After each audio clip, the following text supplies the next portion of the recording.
Bangladesh is one of the world's most densely populated countries and also one of its poorest. Almost half of the population live on less than $1 a day, and almost 2/3 of these are women. Because of the cultural restrictions, women also lag behind their male counterparts in all spheres. In keeping with SIDA-supported strategies to stimulate economic growth in developing countries, and the Bangladeshi government's push for the development of women as key to the reduction of poverty, in 2005, Canada's Humber College partnered with the Bangladeshi Women's Chamber of Commerce. The goal of the project is to reduce poverty and also decrease the vulnerability for women by helping them start, maintain, and grow small businesses.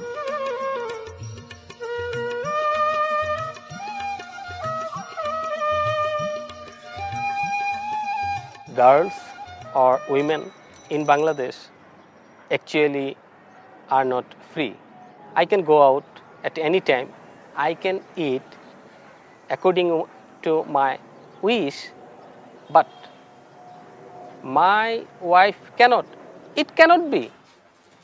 When I decided doing business, I have faced a lot of problems and difficulties. Sometimes my husband very angry with me why I want to do something and business, and my husband is not like I do this type work, and my mother and father also. In Bangladesh, women are progressing for last couple of decades. Still, there is a long way to go. In the area of economic empowerment, women are still lagging behind. Women have no money, women have no land, no property, no resource, then they have no power. The philosophy behind microcredit was that the poor people can never go and access the finance. So microcredit actually enabled them to have money. There are many women who have never touched money before the microcredit has reached their hands. We believe that economic empowerment is the benchmark or base to develop empowerment. Access to property is the big thing. Access to money. Money means power. In 2001, the Bangladeshi Women's Chamber of Commerce was established to help women gain a foothold in the business world. Its president and co-founder is Salima Ahmed. Our mission was to give a platform for women entrepreneurs to promote their businesses. There are many agencies who are offering training to women, mostly skill development, but the BWCCI and some others, they are offering training in the area of entrepreneurship development, entrepreneurial traits development.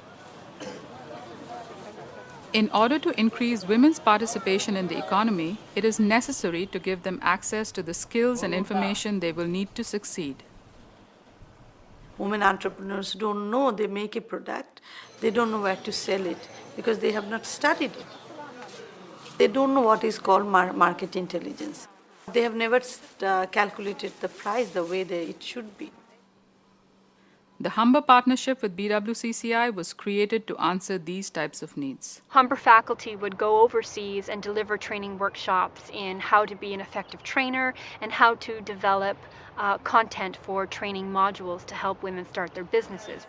Part of the project was to develop a business support center at BWCCI for women entrepreneurs to come in, and they could look at entrepreneurship resources. They had access to computers and the internet, and also for there to be business counselors there. They could kind of use their skills and assist maybe one or two or a small group of women, for example, and give counseling, specific information, specific questions that these women entrepreneurs may have had. For example, in something like bookkeeping skills. We knew that this is one arena where we need to really work out, because in Bangladesh the entrepreneurs which are our members, they need training, they need to build their capacity because they lack in so many fields. Selima Ahmed first told me, I would like to get you involved with a Humber project.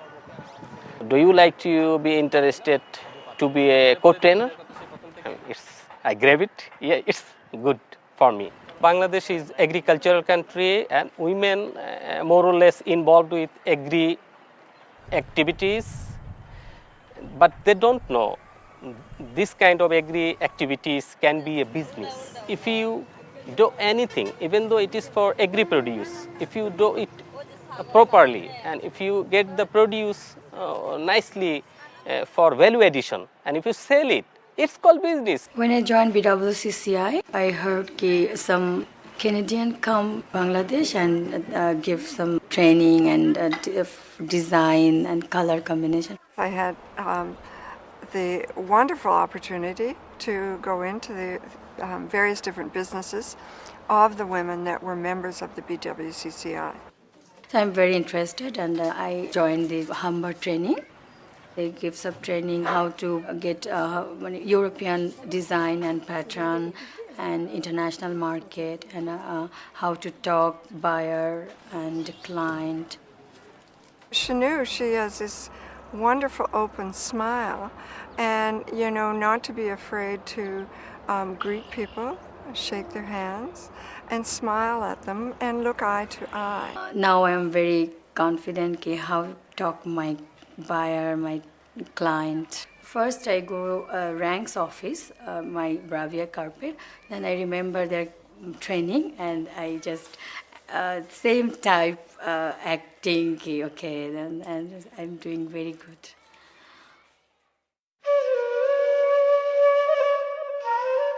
In 2007, the cyclone Sidor hit Bangladesh and leveled entire communities.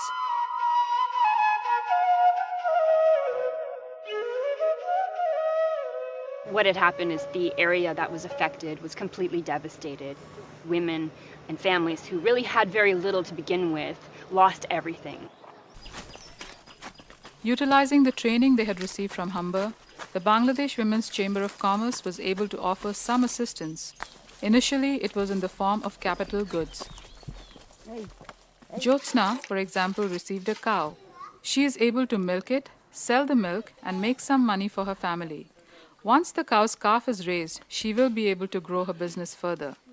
Area where people, especially women, are totally devastated, totally lost their houses, livelihood, livestock, and we could give them only some cow and goat, and their lives was changed. But the main thing was we gave them training. What Actor did as one of our core trainers, he went into those areas and provided training. His ability, natural ability for training was fantastic, and he was very committed and dedicated to helping women increase their livelihood, help them start businesses.